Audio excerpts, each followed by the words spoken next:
Hoje eu gostaria de falar um pouquinho sobre o lema de Allan Kardec. A literatura espírita trata sobre a questão de Allan Kardec muito como codificador, como o elemento que conseguiu fazer a compilação das várias informações que os espíritos trouxeram. Mas além dessa face de organizador, de codificador da doutrina, ele também tem um outro aspecto muito importante, que foi o cenário da edificação, da construção do início do movimento espírita. Na elaboração das primeiras relações entre as casas espíritas, na forma como nós deveríamos viver, como que as casas deveriam se relacionar, e isso foi muito importante para a construção do nosso movimento. E nós encontramos, dentro dessa discussão sobre Kardec, no livro Obras Póstumas, algumas observações referentes ao lema que Allan Kardec usava. O lema dele era composto de 3 palavras.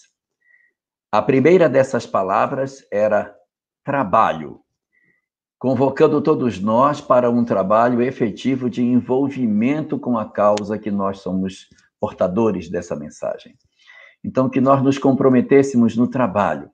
Esse trabalho, ele abrange não só a tarefa espírita em si, mas o trabalho interior de nós nos transformarmos, de nós fazermos o grande trabalho dentro do indivíduo, dentro de nós, aquela atividade interna nos nossos corações, de nós conseguirmos efetivamente mudar, de nos engajarmos nessa tarefa e não nos acomodarmos com as imperfeições que nós já possuímos, mas começarmos a fazer um trabalho de crescimento efetivo.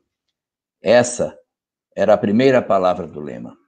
A segunda palavra, solidariedade, em que ele dizia que as casas espíritas precisavam, além de fazer o trabalho que fariam, serem solidárias entre si, que nós precisávamos fortalecer o relacionamento e esse aspecto de integração entre nós para que a gente conseguisse fazer o trabalho melhor possível. E uma terceira palavra compunha o lema de Kardec. Essa terceira palavra está hoje sendo muito exigida por nós. A terceira palavra se chama tolerância. Essa é a palavra da hora. Parece que a gente se distanciou um pouco dessa ideia. Nós temos trabalhado muito nos aspectos do trabalho, da mudança interior, falado muito sobre essas coisas da tarefa espírita.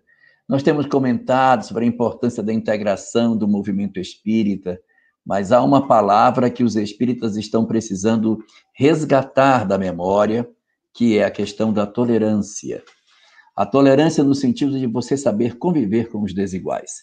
Essa tolerância, ela se estende para a tolerância no sentido religioso, para a tolerância no sentido político, a tolerância social que a gente precisa hoje desenvolver para que a gente consiga fazer um bom trabalho na nossa sociedade. Então, para hoje, eu queria pensar, Rubens, essa terceira palavra do lema de Kardec, a tolerância, destacando para nós que, como nós somos espíritas, nós precisamos vivenciar esse trabalho na nossa sociedade. Nós temos visto hoje a nossa sociedade tomada de intolerância, tomada de ações de críticas. A internet se tornou um espaço onde os ódios se espalham de maneira muito rápida, como se tudo fosse inflamável.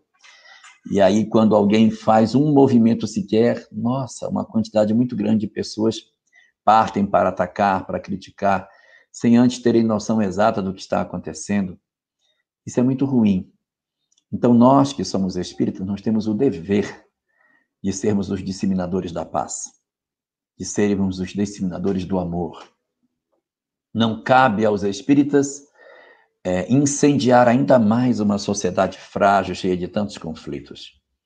Exerçamos o papel para o qual nós fomos chamados, o papel de sermos efetivamente os construtores do mundo novo. Não cabe a nós espíritas nenhuma ação que seja relacionada com a violência, nenhuma ação que seja relacionada com os aspectos da intolerância. Nós precisamos usar as redes sociais, sim, para derramarmos amor por onde quer que nós passemos. Não multipliquemos as mensagens de ódio. Não nos perfilemos com aqueles que, de alguma forma, se comprazem no desequilíbrio e na dor. Façamos o esforço para sermos os que contribuem para a harmonia e para a paz do nosso planeta. Esse é o chamamento da hora. Não cabe aos espíritas outra ação que não seja alinharmos as nossas condutas, as nossas palavras e os nossos pensamentos com aquele que nos foi oferecido para ser o modelo e guia da humanidade. Nos miremos em Jesus e façamos o trabalho que nos é próprio, para que possamos assim dizer que somos efetivamente merecedores da mensagem da qual somos portadores.